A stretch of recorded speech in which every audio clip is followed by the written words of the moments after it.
নমস্কার বন্ধুরা, আপনাদের সবাইকে স্বাগত জানাই আমার ছাদ বাগানের আজকের বিশেষ ভিডিওতে। আজকে আমি আপনাদের সঙ্গে শেয়ার করতে চলেছি একটা দারুণ অভিজ্ঞতা, পদ্ম গাছ লাগানোর প্রথম ধাপ, অর্থাৎ নতুন টিউবার আনবক্সিং এবং সেটাকে জলে ভাসিয়ে রাখার প্রক্রিয়া। পদ্ম ফুল শুধু আমাদের জাতীয় ফুল নয়, এর সঙ্গে জড়িয়ে আছে শান্তি, পবিত্রতা আর সৌন্দর্যের এক অদ্ভুত অনুভূতি। ছাদে বসে যখন পদ্ম ফুটবে, তখন শুধু বাগান নয়, মনটাও যেন শান্ত হয়ে যাবে।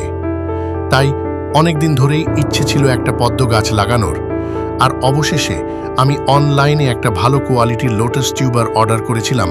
আজ সেটা পৌঁছে গেছে, আর আজই আমি আনবক্স করছি আপনাদের সামনে। টিউবারটা খুলে দেখলাম বেশ ফ্রেশ, কোনো শুকনো দাগ নেই, আর পুরোটা হেলদি দেখাচ্ছে। এটা খুবই গুরুত্বপূর্ণ, কারণ খারাপ বা পুরনো টিউবার লাগালে গাছ ঠিকমতো জন্মায় না। এবার আসল কাজ, টিউবারটাকে জলে ভাসিয়ে রাখা। আমি এটাকে একটা পরিষ্কার প্লাস্টিকের বা মাটির পাত্রে সাধারণ জল দিয়ে 3 থেকে 4 দিন ভাসিয়ে রাখব। এই ভিজিয়ে রাখার প্রধান কারণ হলো টিউবারটি জল শোষণ করে অ্যাক্টিভ হয়, তার ভিতরে থাকা সুপ্ত শক্তি জেগে ওঠে এবং আস্তে আস্তে ছোট ছোট শেকড় বেরোতে শুরু করে। অচেনারি অনেকে এই ধাপটা মিস করে সরাসরি মাটিতে লাগিয়ে দেন, ফলে অনেক সময় গাছ জন্মায় না বা টিকে না। আমি প্রতিদিন টিউবারটা পর্যবেক্ষণ করব।